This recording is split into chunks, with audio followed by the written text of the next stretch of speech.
The stars beyond the observation deck looked peaceful. Dr. Jinseo Park watched them while sipping her morning coffee. The same ritual she had followed for 3 years at Frontier Station Meridian. The station floated in the quiet darkness, far from Earth, far from any major shipping lanes. It was exactly where they wanted to be. Meridian was not a military base. It had no weapons. The 847 people living there were scientists, engineers, and their families. They studied the unusual stellar phenomena in this region, the strange way certain stars pulsed and shifted. The research could help humanity understand the universe better. That was all they wanted to do. Jin-So finished her coffee and checked the daily schedule. Her team would continue mapping the gravitational anomalies in Sector 7. Dr. Chen's group would analyze yesterday's solar flare data. The children in the education wing would have their astronomy lesson. Everything was normal. Everything was safe. She did not know that 16 Kethrix warships had just entered the system. The Kethrix Empire had been watching human expansion for decades. They were a proud species, tall reptilian beings with scales that shimmered like oil on water. Their empire stretched across 40 star systems, and they did not like competition. When humans began exploring this region, the Kethrix saw it as an insult. This was their space. Humans were newcomers, barely worthy of notice. The Kethrix High Command had debated what to do about the humans. Some suggested negotiation. Others wanted to establish clear boundaries. But Supreme Commander Vesh-Kar had a different idea. He believed in sending messages through action. If you wanted to stop human expansion, you showed them the cost. You made them afraid. Frontier Station Meridian would be the message. The attack happened at 9:47 station time. Jin-So was in the main lab when the first alarm sounded. She looked up, confused. They rarely had alarms. Maybe it was a drill. But then the second alarm came, and the third, and suddenly every screen in the room turned red. Unidentified vessels detected, the computer announced. Multiple weapons signatures. This is not a drill. Jin-So's heart stopped. She ran to the nearest console and pulled up the external cameras. What she saw made her blood turn cold. 16 massive ships surrounded the station. They were dark and angular, covered in weapons. They looked like they were built for only one purpose. Open a channel, Jin-So ordered. Her voice shook, but she forced herself to stay calm. All frequencies. Let me talk to them. The communications officer worked frantically. Channel open, Commander. Jin-So took a breath. This is Dr. Jinseo Park, Commander of Frontier Station Meridian. We are a civilian research facility. We are not armed. Please identify yourselves and state your intentions. There was no response. The alien ships simply moved closer. Please, Jin-So said again. We have families here. Children. We mean no harm to anyone. We are just scientists. Still nothing. Then the weapons began to charge. Jin-So could see the energy building on the enemy ship's hulls, bright and terrible. Evacuate, she screamed into the station-wide intercom. Everyone to the escape pods. Move now. People ran through the corridors. Parents grabbed their children. Scientists abandoned their work. Everyone rushed toward the evacuation points. But they were too slow. The station was too big. There were too many people and not enough time. The first shot struck the residential section. The explosion tore through 3 decks instantly. 90 people died before they could even scream. The second shot hit the main reactor. Emergency systems kicked in, but it did not matter. The third shot, the fourth, the fifth. They kept coming. Jin-So made it to an escape pod with 12 others. As they launched, she looked back at the station through the small window. Meridian was breaking apart. Explosions blossomed across its surface like deadly flowers. She saw another pod launch, then watched in horror as an alien ship destroyed it with a casual shot. They were not trying to disable the station. They were not trying to capture it. They were simply erasing it. Jin Seo's pod managed to enter emergency slip space. It was a blind jump, uncontrolled, but it got them away.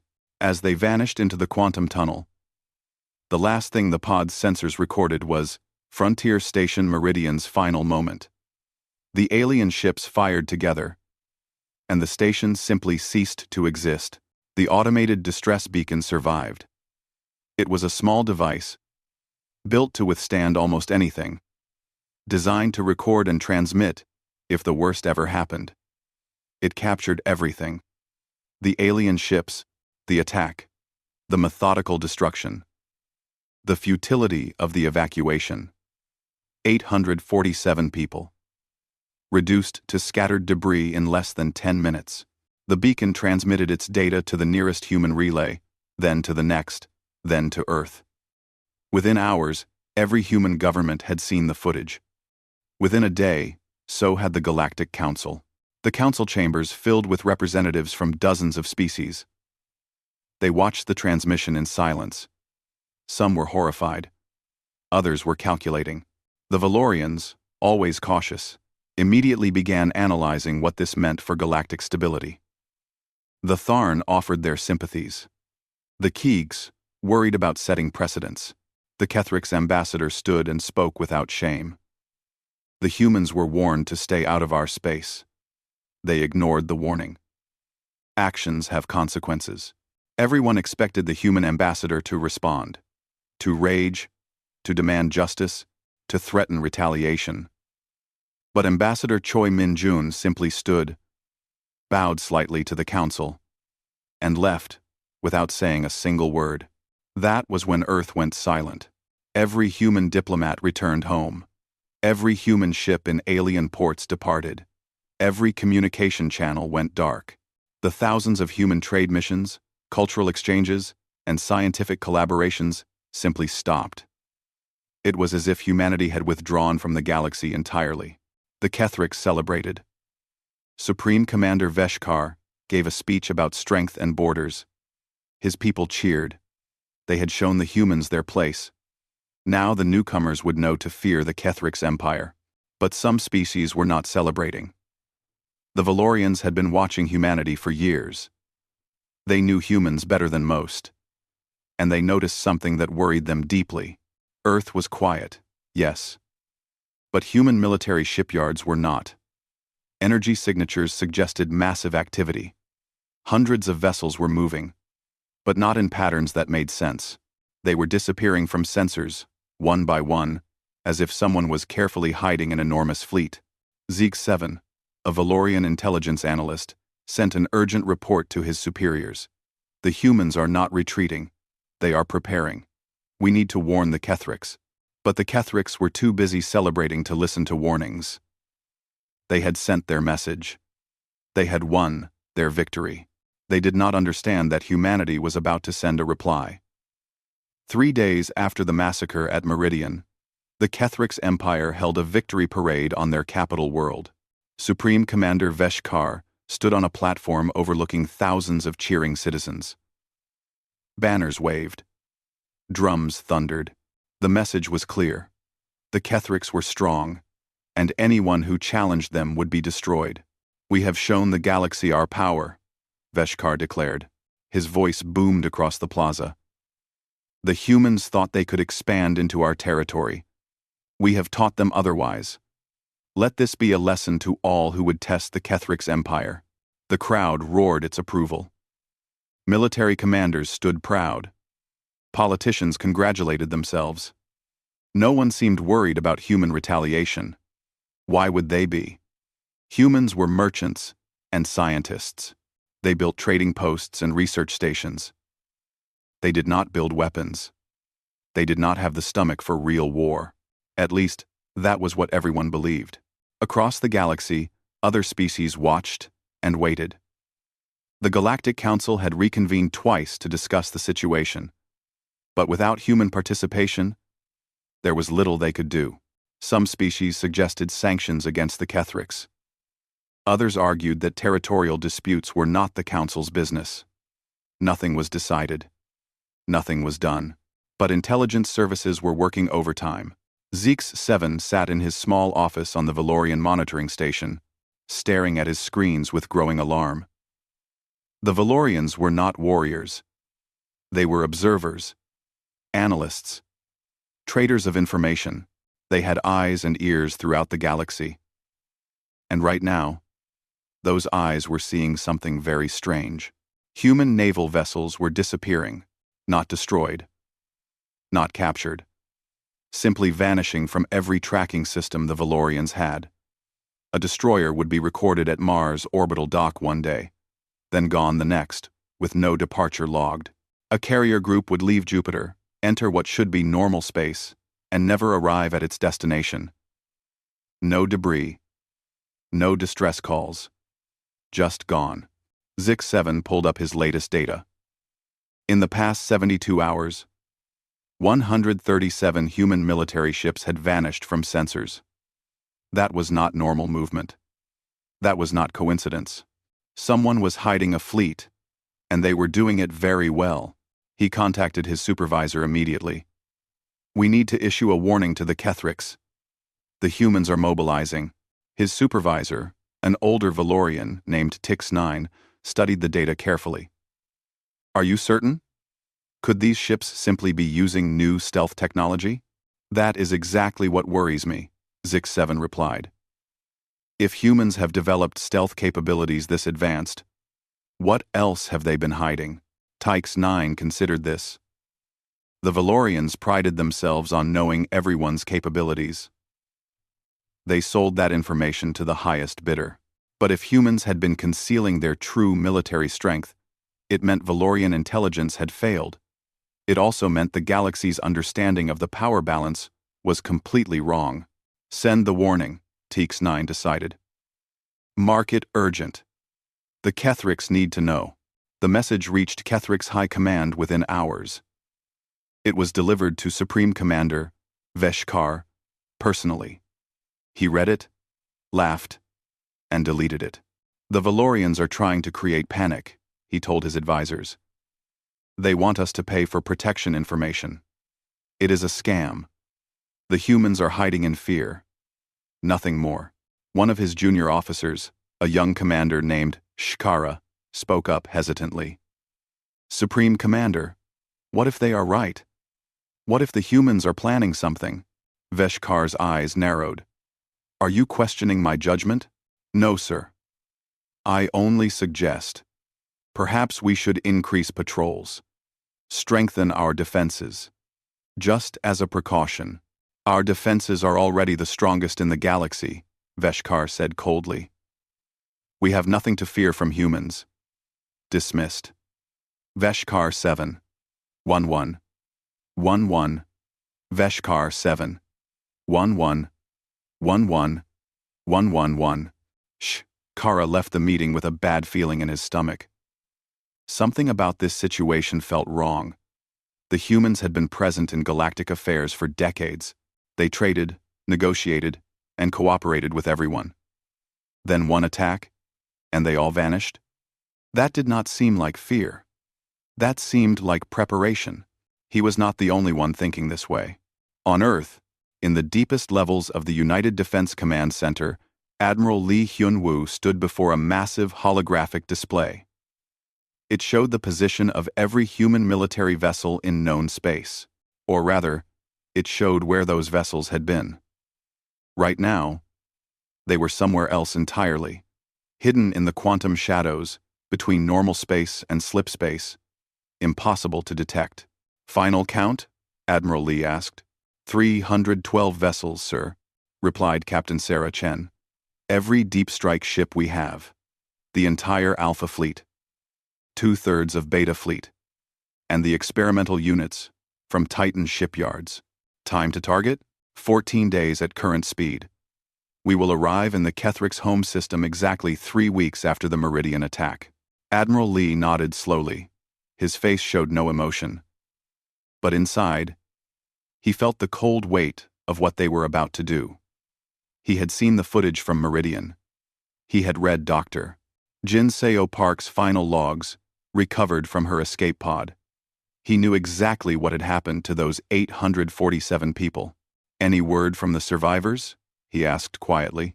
Dr. Park's pod was recovered. 13 people survived. The rest. Captain Chen did not finish the sentence. She did not need to. "And the council? Any attempts to negotiate?" "None, sir. The Kethricks have refused all diplomatic contact. They consider the matter closed." Admiral Lee turned to look at the younger officers in the command center. They were all professionals. Well-trained, disciplined, but he could see the anger in their eyes. They knew what they were sailing toward. They knew what they had been ordered to do. 3 weeks ago, Admiral Lee said, his voice carrying across the silent room, the Kethricks Empire attacked a civilian research station. They did not warn us. They did not negotiate. They did not give our people a chance to surrender. They simply erased them. He paused, letting the words sink in. For decades, we have kept our true capabilities hidden. We built trade ships and science vessels because we wanted to be part of the galactic community. We wanted peace, but we always knew that someday, someone might mistake our kindness for weakness. Someone might think that because we did not show our weapons, we did not have any. The display shifted, showing the Kethricks' home system. 12 planets. Hundreds of orbital stations. Billions of people. The Kethricks will learn differently, Admiral Lee continued. They will learn that humanity's greatest weapon was never our technology. It was our restraint. And they will learn what happens when that restraint is removed. He turned back to his officers. Execute the plan. Maintain communications. Silence. No warnings. No negotiations. No mercy. "Yes, sir," Captain Chen replied. Across human space, similar conversations were happening. Diplomats were briefed on what was coming. Colonial governors prepared for possible retaliation. Defense stations went to maximum alert. Everyone knew something terrible was about to happen. But no one outside the military command knew exactly what. Ambassador Choi Min-jun sat in his office on Earth, looking at a picture of Frontier Station Meridian. He had visited it once. Years ago. He remembered the children playing in the observation dome, watching the stars. He remembered Dr. Park showing him her research with such enthusiasm. Now they were gone. All of them. He had tried to find another way. He had argued in the emergency cabinet meetings for sanctions, for blockades, for anything except what was about to happen. But the decision had been made at the highest levels. The Kethricks had not just attacked humans. They had attacked defenseless civilians without warning or mercy. There would be a response, and it would be absolute. Somewhere in the darkness between stars, 312 human warships flew in perfect silence toward the Kethricks' home system. They carried weapons that the galaxy had never seen. They carried the fury of a species that had tried to be peaceful, and they carried a simple message. Touch our innocent. Lose your world. 21 days after the Meridian massacre, the Kethricks' home system was quiet. Morning sunlight touched the capital world, warming the scales of billions going about their daily lives. Children went to school. Workers traveled to factories and offices. Ships moved between planets carrying goods and passengers. It was an ordinary day. At exactly 8 local time, space tore open. The human fleet emerged from quantum slipspace in perfect formation. 312 warships appeared simultaneously at coordinates surrounding the Kethricks' homeworld. They had not jumped to the edge of the system. They had not approached cautiously. They had appeared directly at their target, close enough that the Kethricks had no time to prepare. On the planet below, alarms began screaming. Supreme Commander Veshkar was in a morning strategy meeting when his aide burst through the door, scales pale with fear. "Supreme Commander, we are under attack." Veshkar stood so quickly his chair fell backward. "What? By whom?" "Humans, sir. Hundreds of ships. They are already in orbit." For a moment, Veshkar could not process the words. It was impossible. Humans did not have hundreds of warships. They did not have the technology to jump directly into a defended system. They were merchants, not warriors. This had to be a mistake. Then he reached the command center and saw the displays. His blood turned to ice. The human fleet was enormous. Every ship was larger than Kethric's vessels, covered in weapons he did not recognize. They hung in space like dark predators. And they were not waiting for negotiations. They were already firing. The Kethrics had orbital defense platforms, massive stations bristling with weapons designed to protect the homeworld from any attack. They were considered invincible. The humans destroyed them in 17 minutes. It was not even a battle. It was an execution. Human weapons fired beams of concentrated energy that simply erased matter. Shields that had withstood decades of testing vanished like smoke. Armor that could resist nuclear weapons melted like ice. One by one, the great defense platforms died. And there was nothing the Kethrics could do to stop it. "Return fire!" Veshkar roared. "Deploy the fleet! Defend our home!" The Kethrics' home fleet scrambled to respond. 200 warships, the pride of the Empire, launched from their docks and raced toward the human invaders. They were fast, well-armed, and crewed by experienced warriors who had conquered a dozen worlds. They lasted 43 minutes. The human ships moved with impossible precision. They coordinated perfectly, each vessel knowing exactly where the others would be. Kethric's missiles were intercepted before they could reach their targets.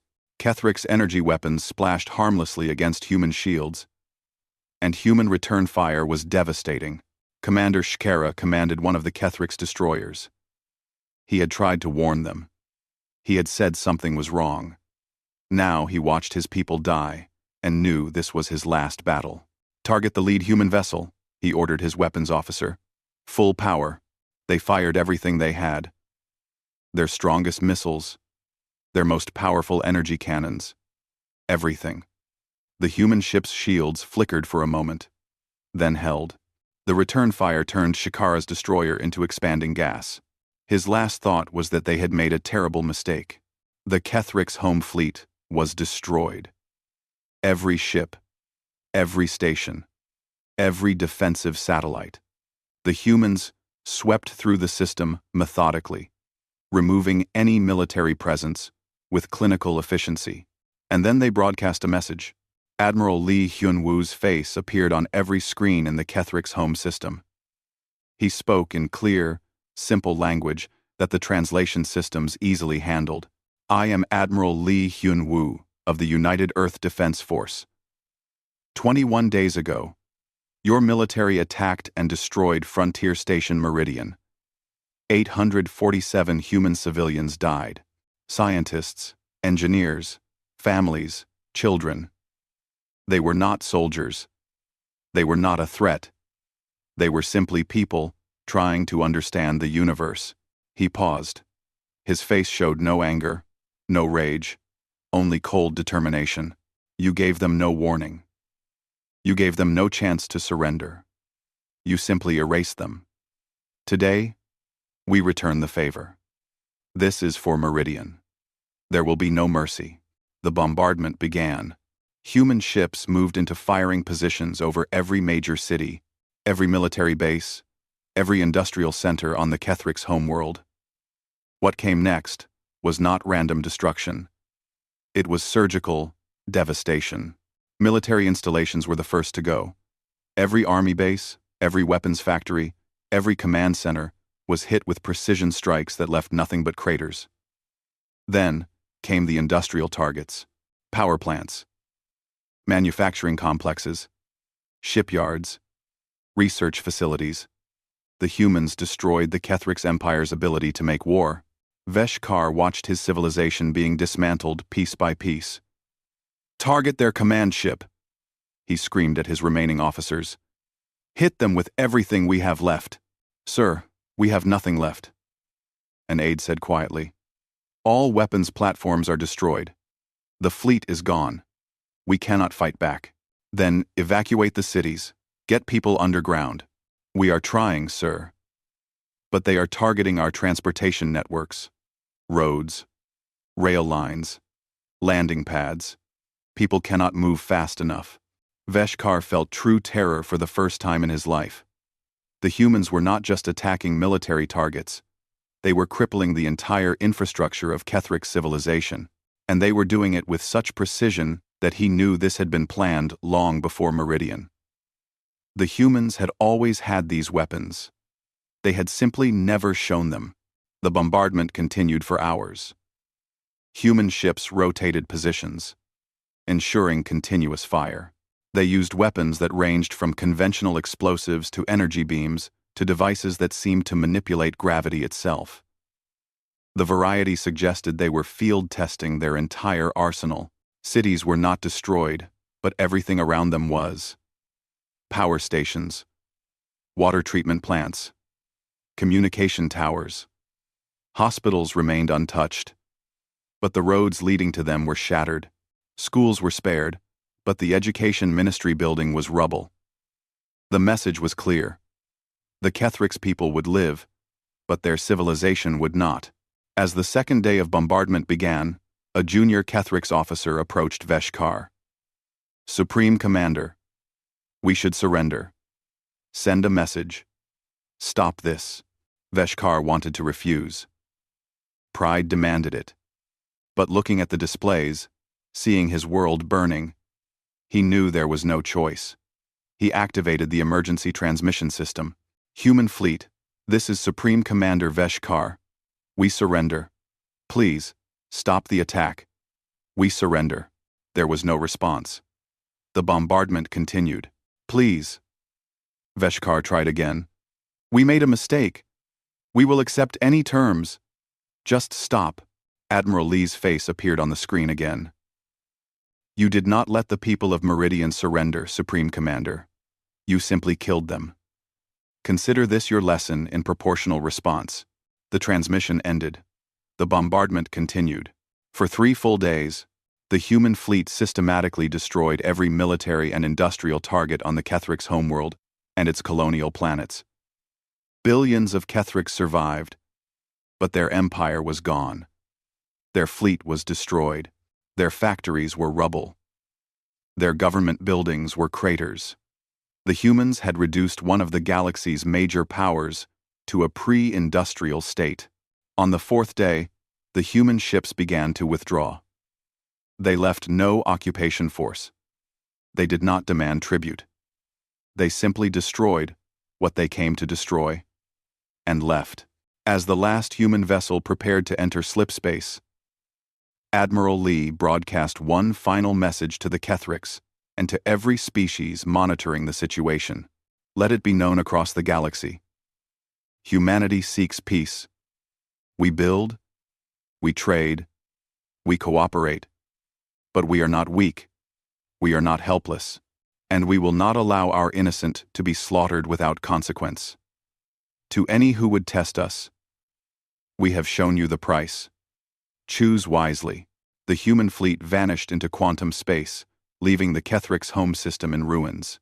Supreme Commander Veshkar stood in his destroyed command center, looking at the smoke rising from his world. He had wanted to send a message to humanity. He had succeeded. But the response had been more terrible than he could have imagined. The Kethriks had attacked a human outpost. Earth had silenced them by destroying their civilization, and the galaxy would never forget. The Galactic Council chamber had never been so crowded. Every species sent their highest-ranking diplomats. Every news service in known space watched. The emergency session had been called within hours of the human fleet's withdrawal from Kethrik space, and now the entire galaxy waited to see what would happen next. Ambassador Choi Min-jun entered the chamber alone. He walked calmly to the human delegation's seat, a space that had been empty for 3 weeks. Every eye in the room followed him. Some looked at him with fear, others with anger. A few with something that might have been respect. The council chair, a ancient Kiex named Harmonizer Vel, spoke first. Her translator device made her chittering speech understandable to all. Ambassador Choi, the council has witnessed the Events in Kethric's space. We have many questions. I am prepared to answer them, Choi replied. His voice was calm. Professional. You destroyed an entire civilization. The Tharn representative stood, his fur bristling with agitation.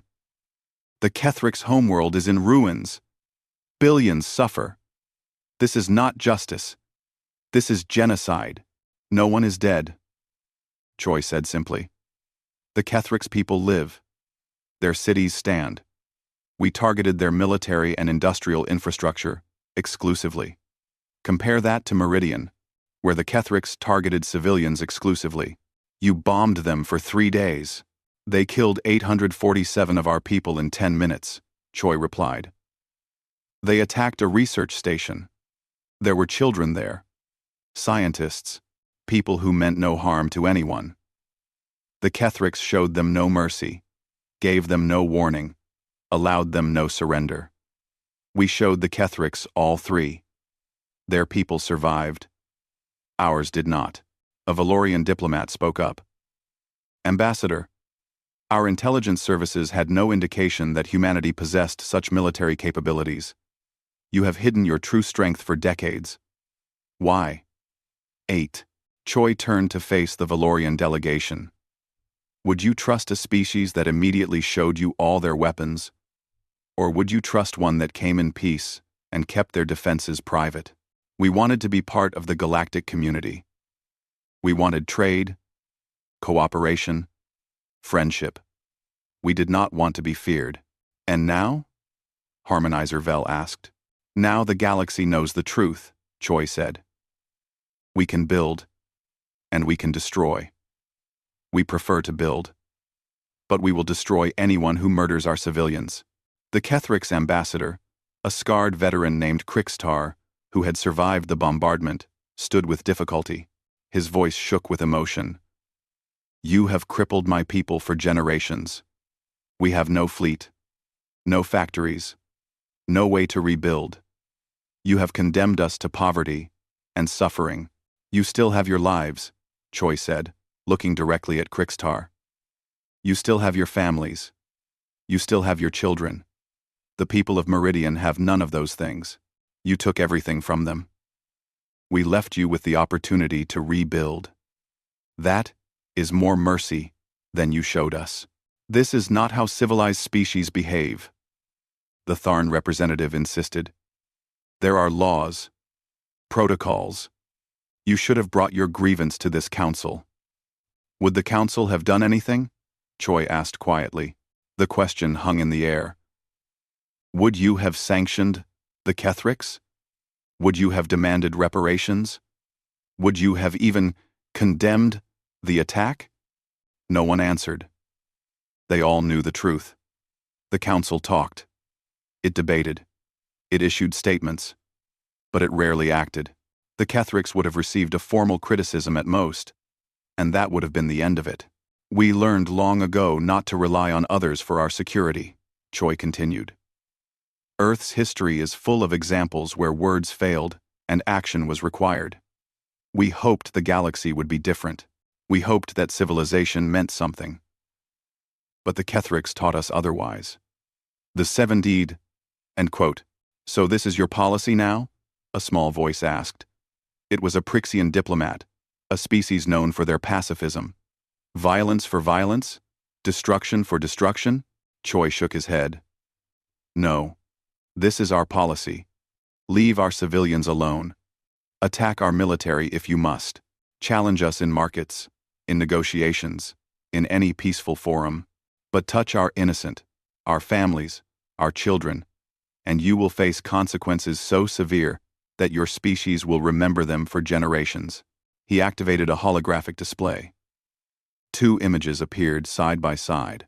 One showed Frontier Station Meridian, as it had been. A beautiful structure floating in space. Observation domes gleaming. Ships docked peacefully. The other showed the Kethric's homeworld before the attack. Cities gleaming. Ships flying. Civilization thriving. This is what we built, Choi said, indicating Meridian. A place of learning and discovery. open to any species who wish to visit. We welcomed Kethric scientists to this station multiple times. We shared our research freely. The images changed. Now they showed Meridian's destruction, the debris field, the scattered bodies, the emergency pods that had been shot down, and the Kethric's homeworld after. The ruined factories, the shattered infrastructure, the smoking craters, where military bases had stood. This is what violence brings, Choi said. The Kethrics chose to destroy what we built. We responded by destroying their ability to make war. Both civilizations paid a terrible price, but only one chose to start this. Only one attacked the innocent. The chamber was silent. The images were too powerful to argue against. The galaxy could see exactly what had happened. The unprovoked massacre at Meridian. The systematic devastation of Kethric's military power. There is something else you should know. Choi continued. We have evidence that 3 other species were planning similar attacks on human installations. The Draxon Collective considered our mining station in the Outer Rim to be a territorial violation. The Seth clans viewed our colony on New Terra as an insult. The Vraxi hegemony wanted to test humanity's resolve. He paused, letting that sink in. All 3 have quietly canceled their plans. Why? Because they saw what happened to the Kethrics.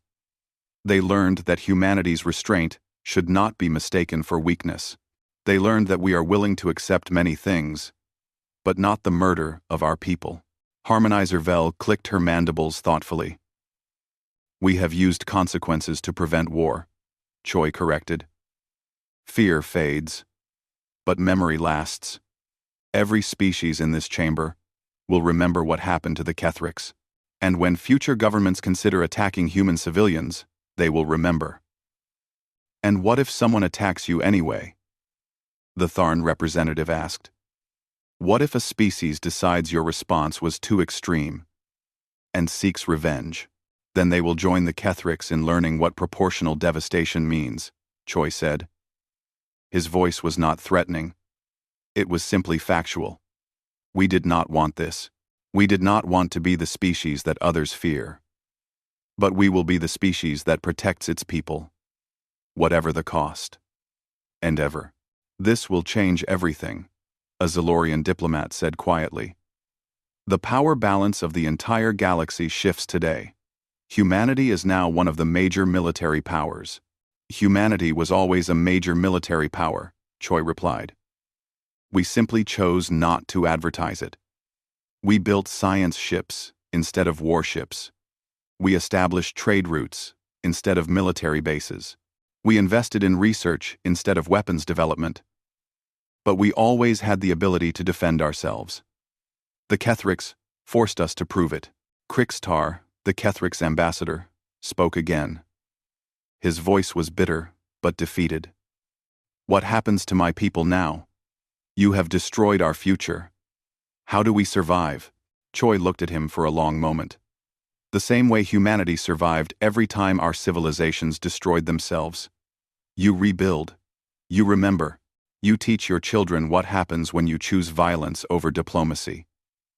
And perhaps, in a few generations, you will rejoin the galactic community as a wiser species. Will you help us? Krixtar asked, and there was something desperate in his voice. No, Choi said firmly. You created this situation. You will repair it. We will not prevent other species from offering aid, but humanity will not contribute. The cost of attacking Meridian is that you face the consequences alone.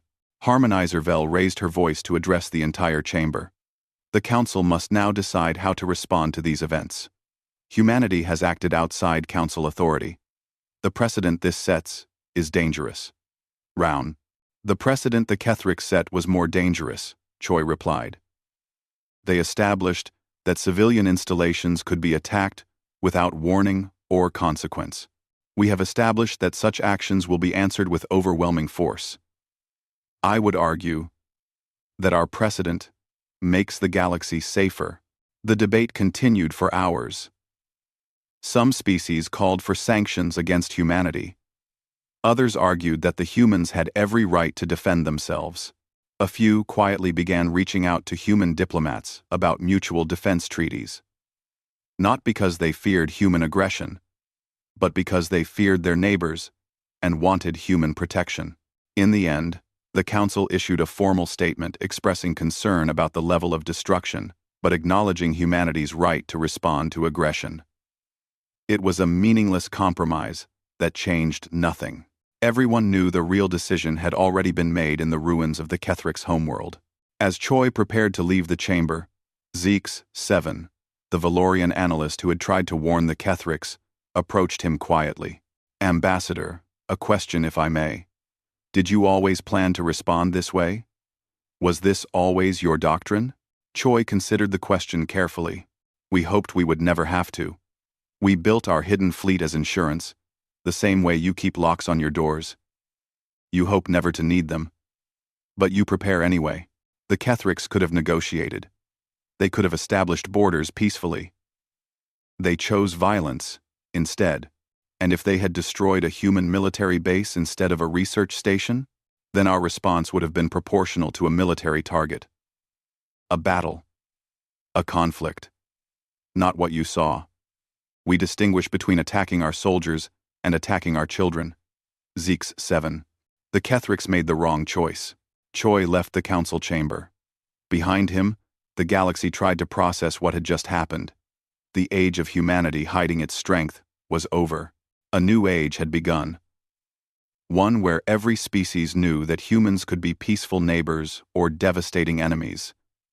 And the choice of which they became was entirely in the hands of those who interacted with them. The message was clear. Humanity would rather build than destroy, but they could do both better than anyone expected. 6 months had passed since the human fleet withdrew from Kethrix space. The galaxy was still adjusting to its new reality, still processing what the destruction of the Kethrix Empire meant for everyone. On the Kethrix homeworld, Shkara walked through the ruins of what had once been the Central Military Command. She had survived the battle, one of the few ship commanders who lived through that terrible day. Now she was part of the rebuilding effort, though there was so little to rebuild with. The humans had been precise in their devastation. Food production facilities still functioned. Medical centers still stood. Water treatment plants still worked. But everything else was gone. No factories to make tools. No power plants to provide electricity beyond basic needs. No transportation infrastructure to move goods efficiently. The Kethrix Empire had been reduced to a pre-industrial society in 3 days, and climbing back would take generations. Shkara's communicator buzzed. It was a simple device, cobbled together from salvaged parts. Modern Kethrix technology was a memory now. Everything had to be rebuilt from scratch. "Commander Shkara, you are needed at the memorial site," the voice said. She made her way through streets that were slowly being cleared of debris. People worked with hand tools now. Electricity was rationed for hospitals and food storage. Everything else was done the old way, with muscle and determination. The Kethrix were a proud species. They would survive.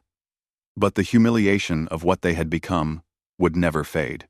The memorial site was at the former location of the Supreme Command Building, where Veshkar had given his victory speech so long ago. Now it was a crater, and someone had placed a simple stone marker at its center. All the names from Frontier Station Meridian, 847 humans who had died because of Kethrix arrogance. A crowd had gathered. Shh. Kara saw Kethrix of all ages, many wearing the makeshift clothes that had become common since their factories stopped producing textiles. They were waiting for her. She had become something she never expected. A voice of truth in a society that had believed its own propaganda for too long. She stepped forward and began to speak. "We attacked a human research station 6 months ago. We killed scientists. We killed families. We killed children. We did it because we thought we were strong, and we thought they were weak." The crowd was silent. "Shh," Kara continued. "I fought in the battle that followed. I saw our fleet destroyed. I saw our defenses erased like they were made of paper, and I learned something important that day. The humans were always strong. They simply chose not to show it. They chose peace. We chose violence. And this is the result. She gestured to the ruins around them. Some of you are angry. You think the human response was too harsh. You think they should have been more merciful. But I was there. I saw what Supreme Commander Veshkar ordered. He told us to leave no survivors. He told us to make an example. And the humans did exactly the same to us. A young Kethrix in the crowd spoke up. So we deserved this? Yes, Shkara said simply. We deserved exactly what we got. We struck first. We struck without warning. We struck the innocent. The humans returned the favor, but they left us alive. That is more mercy than we showed them. She looked at the names on the memorial stone. I want every young Kethrix to read these names. I want you to understand that these were real people. They had dreams. They had families. They were studying the universe, trying to learn and grow. And we killed them because they were in space we claimed as ours. Shkara's voice grew stronger. Never forget this lesson. Never forget what our arrogance cost us. The galaxy is not ours to control, and species that seem peaceful may simply be choosing peace. Do not mistake that choice for weakness. She activated a small projector, another salvaged device. It showed footage she had recorded during the battle. Human ships moving in perfect coordination. Kethrix vessels being destroyed one after another. The systematic dismantling of their defenses. This is what we faced, she said. This is what happens when you attack someone's innocent. The humans have a saying. Do not mistake silence for weakness. We learned that lesson in blood and ash. The footage changed to show the bombardment of the homeworld. People in the crowd looked away, unable to watch. But Shkara made them listen. The humans could have killed us all. Their weapons were powerful enough, but they chose to destroy our military power instead. They chose to leave us alive. They chose to give us the chance to rebuild. That was a choice, and it was more mercy than we deserved. She closed the projector. I am recording this message and sending it to every world in the galaxy. Not just to Kethrix, but to everyone. Because there are others who might make the same mistake we did. There are others who might see a peaceful species and think they can take advantage. They need to know the truth. Shkara looked directly at the crowd. The humans want peace. They truly do. But they are not pacifists. They are not weak. They are simply waiting for you to make the choice. Coexist peacefully, or face the consequences. We chose poorly. Learn from our mistake. Far across the galaxy, in the rebuilt facilities of the Galactic Council, a different kind of meeting was taking place.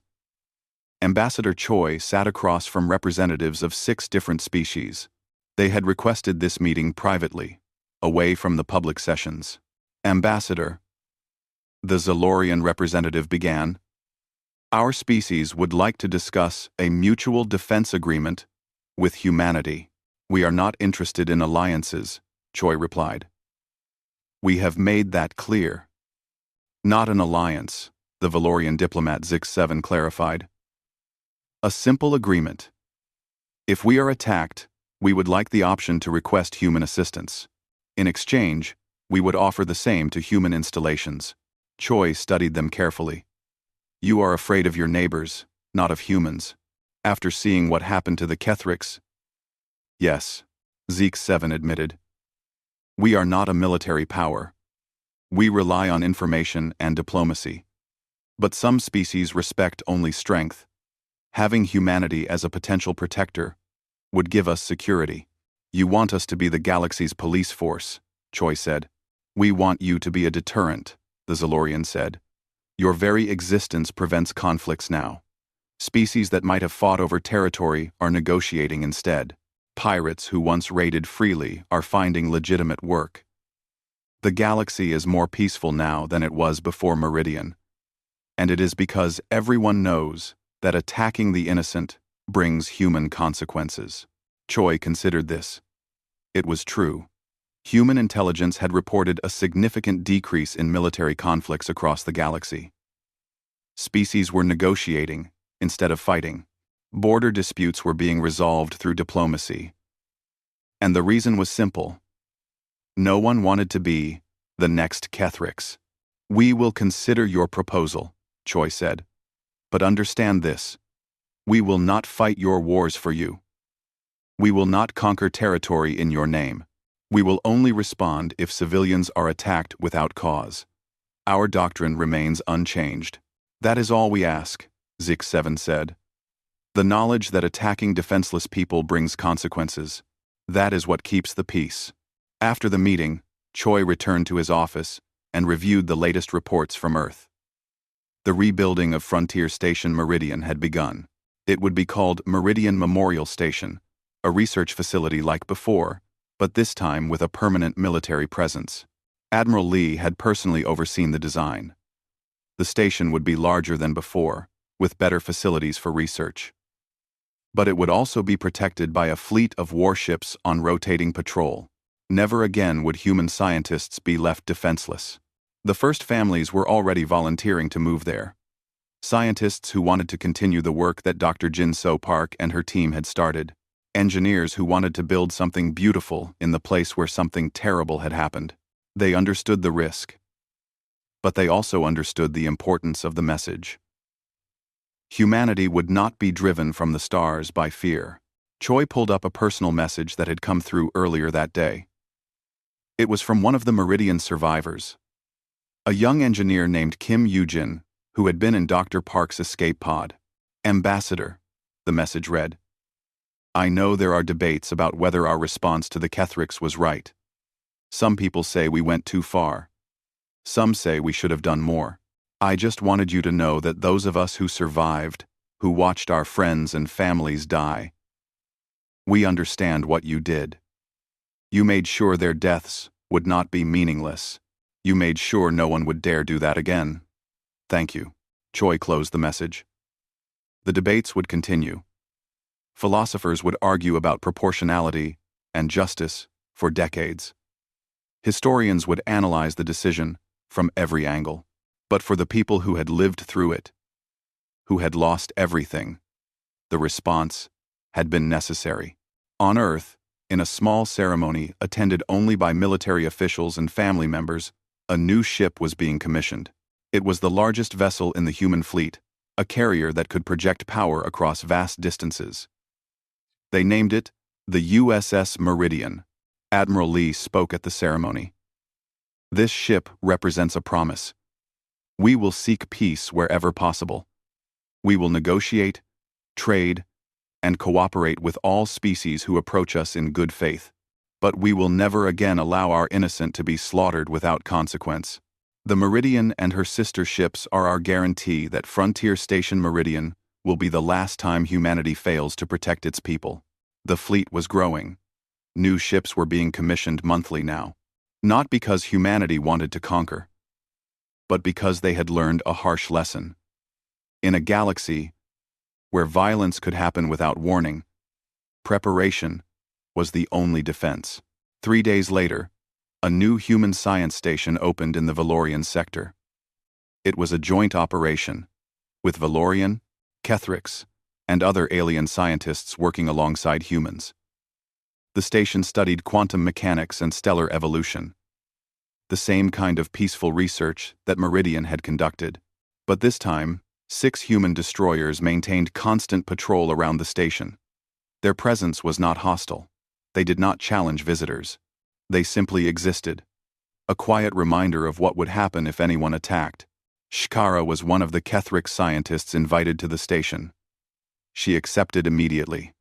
It felt right somehow, returning to the work that her people had interrupted so violently. On her first day aboard, she visited the memorial wall in the main corridor. The names from Meridian were there, carved in metal that would last forever. She placed her hand on the wall and spoke quietly in her native language. "I cannot undo what my people did, but I will spend the rest of my life making sure no one forgets. Your deaths changed the galaxy. May we all be worthy of that change. A human scientist, Dr. Sarah Chen, approached. You are Shkara? The one who has been speaking about Meridian? Yes, Shkara replied. I lost my sister in the attack, Dr. Chen said. Shkara prepared for anger, for hatred, but Chen simply extended her hand. Thank you for speaking the truth. Thank you for making sure people remember. Ah, they shook hands, a Kethrix and a human, standing before the memorial to those who had died. It was a small moment, but it represented something larger. The galaxy had learned its lesson in the hardest way possible. Now, perhaps, they could build something better from the ashes. Elsewhere in the galaxy, species watched and learned. They saw humans building while warships patrolled nearby. They saw humans trading and cooperating, but with the clear capability to respond to violence. And they made their choice: peace. Not because they loved humanity, not because they feared human power, but because they understood the equation that had been written in the ruins of the Kethrix Empire. Humanity would build, trade, and explore. They would be good neighbors and willing partners, but touch their innocent, and they would show you that their greatest restraint had always been choosing not to use the weapons they possessed. The galaxy had learned. Humanity hoped the lesson would last. In the end, 847 people had died at Meridian. Their deaths had changed everything. They had revealed humanity's true nature. Builders who could destroy, peaceful explorers who could wage war, a species that preferred cooperation, but would accept nothing less than justice for their people. The galaxy was different now, more cautious, more peaceful, more aware that appearance and reality were not always the same. And somewhere among the stars, a new generation of humans and aliens worked together on Meridian Memorial Station, building the future while warships kept watch over them, making sure that the past would never repeat itself.